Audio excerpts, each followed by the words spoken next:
Setelah wafat Sunan Ampel, barulah di pengapingnya adalah yaitu Sunan Kalijaga. Tapi guru pertama, bisa dibilang peletak asas pertama Kesultanan Islam di Pulau Jawa adalah Sunan Ampel. Jadi Sunan Ampel itu seorang wali, anak seorang wali, ayah seorang wali, guru seorang wali, murid seorang wali. Dan beliau seorang sayyid dzurriyyat Rasulullah Muhammad sallallahu alaihi wasallam. Assalamualaikum warahmatullahi wabarakatuh. Pada kesempatan yang sangat berbahagia ini kita akan menyimak sebuah video di mana dalam video tersebut Bagus Imam Ibrahim Al-Bantani menjelaskan siapa sebenarnya sosok Sunan Ampel. Langsung saja kita simak videonya. Bismillahirrahmanirrahim. Alhamdulillah wassalatu wassalamu ala Rasulillah wa ala alihi wa sahbihi wa mawalah. Sunan Ampel yang bernama Raden Rahmatullah. Beliau adalah putra daripada Maulana Syekh Ibrahim Asmarokondi. Kenapa disebut Asmarokondi? Karena ayahnya dulu belajar di Samarkand, Bukhara. Jadi ayahnya memang seorang ahli hadis dan keilmuan Islam lainnya. Beliau sendiri Sunan Ampel ini dalam riwayat dilahirkan di negeri Campa. Ya, karena Ibrahim ini anak daripada Maulana Husain Jumadil Kubra atau Jamaluddin Akbar yang beristrikan Dewi Rahmawati, putri Campa. Baru nanti istri keduanya Putri Selindung Bulan dari negeri Kelantan, yaitu negeri Cermin. Jadi ialah Banten, Kelantan itu dari istri muda. Ini yang tertua nih, Bani Jumadil Kubra. Raden Rahmatullah sendiri itu angkatan Wali Songo yang ketiga. Jadi Wali Songo ini ada 5 angkatan. Yang pertama angkatan Jumadil Kubra, Syekh Subakir, Maulana Malik Israel. Angkatan yang kedua adalah Syekh Ibrahim Asmarokondi. Angkatan ketiga adalah Sunan Ampel. Sunan Ampel ini juga adalah seorang ayah daripada 2 wali besar, Sunan Bonang dan juga Sunan Derajat. Sunan Ampel juga mertua daripada Sunan Giri. Sunan Ampel juga adalah guru utama daripada Raden Fatah, Sultan Islam pertama di Tanah Jawa. Yang mana kita tahu Raden Fatah adalah putra dari Prabu Brawijaya V, raja terakhir Majapahit.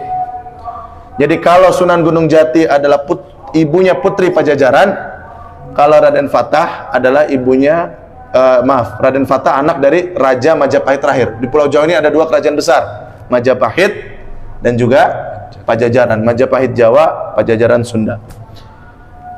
Nah, Sunan Ampel lah yang menjadi aktor intelektual yang mendidik membina Raden Fatah, yang saat itu bisa dikatakan diasingkan karena dari istri muda daripada Prabu Brawijaya yang beristrikan Putri Sekardadu, ya, di mana di Palembang, ya, dia dilempar ke Sriwijaya.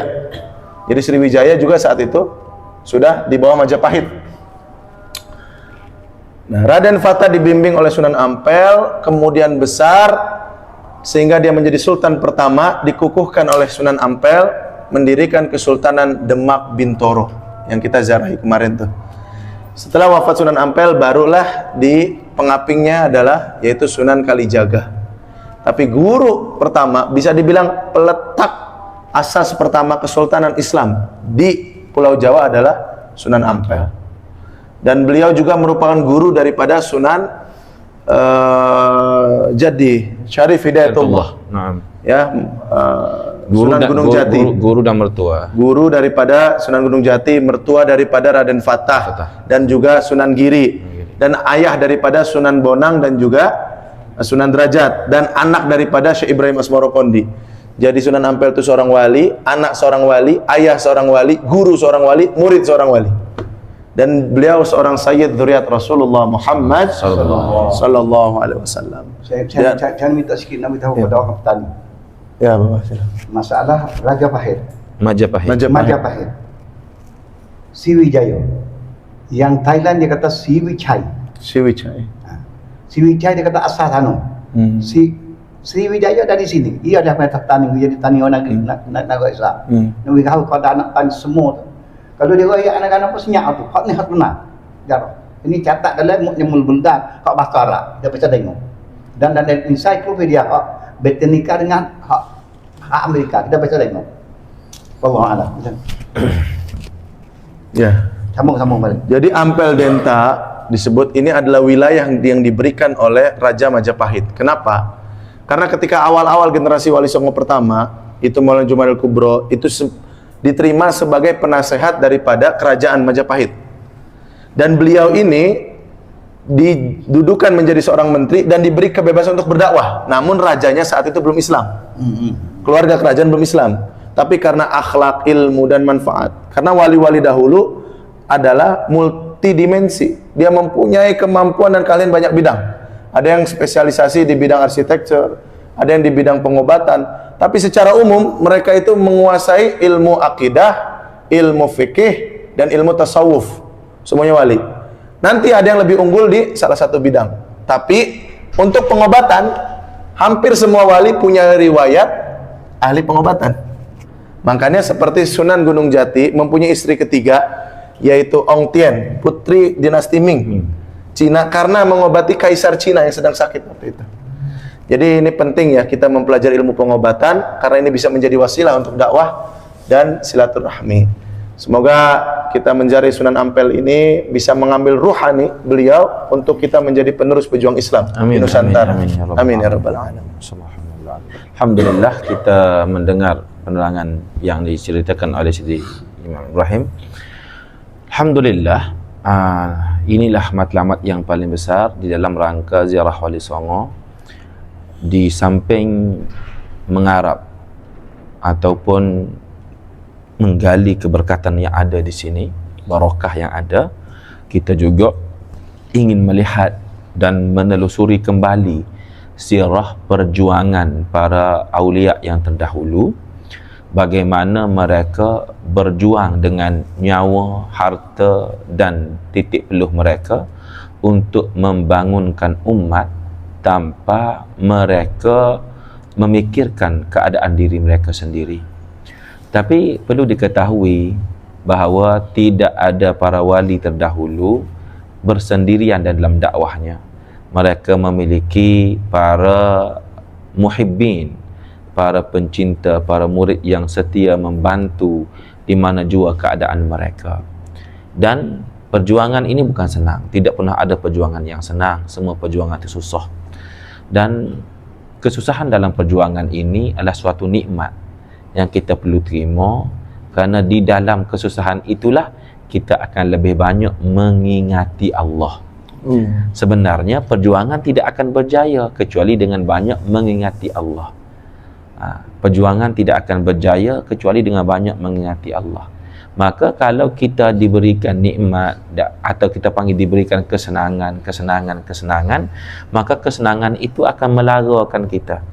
Maka untuk kita tetap berada dalam posisi mengingati Allah, kita terus diberi peringatan supaya langkah yang kita jejakkan itu di dalam keadaan mengingati Allah, dan dengan mengingati Allah itulah Allah Ta'ala memberikan keluasan dalam kehidupan kita. Kalau Allah Ta'ala berfirman, Allahumma salli ala sayyidina Muhammad wa ala wa man a'rada an dzikri fa inna lahu ma'isyatan dhanka. Dan bagi sesiapa yang engkar ataupun enggan daripada mengingati kami, nescaya kami akan jadikan kepadanya kehidupan yang sempit.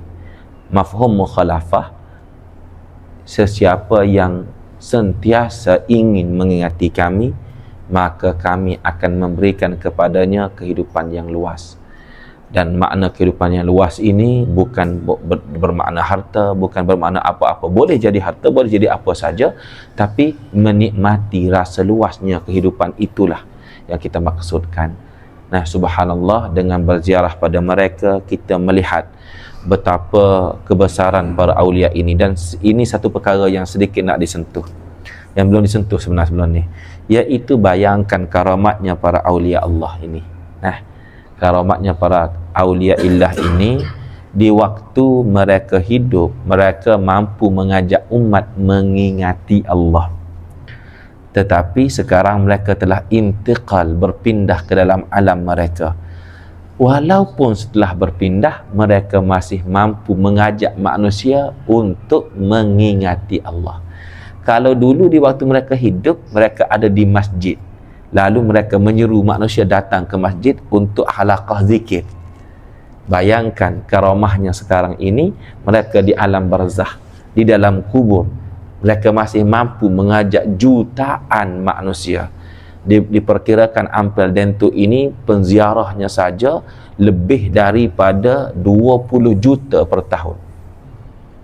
Bayangkan, waktu hidupnya mereka mungkin dakwah yang dilakukan oleh Sunnah Ampel tidak mencapai 20 juta per tahun. Manusia pun banyak.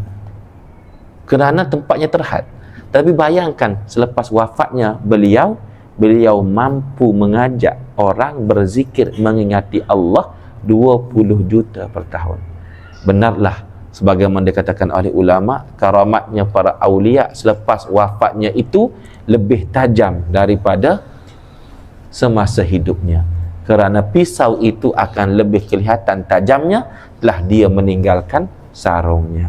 Semoga kita mendapat manfaat daripada ziarah ini. Wallahu musta'an. Wa alaikal balag wa sallallahu ala sayyidina Muhammad wa ala alihi alhamdulillah alamin. Nah, sahabatku yang dimuliakan oleh Allah Subhanahu wa taala, mungkin cukup sekian videonya. Semoga bermanfaat dan berkah. Assalamualaikum warahmatullahi wabarakatuh.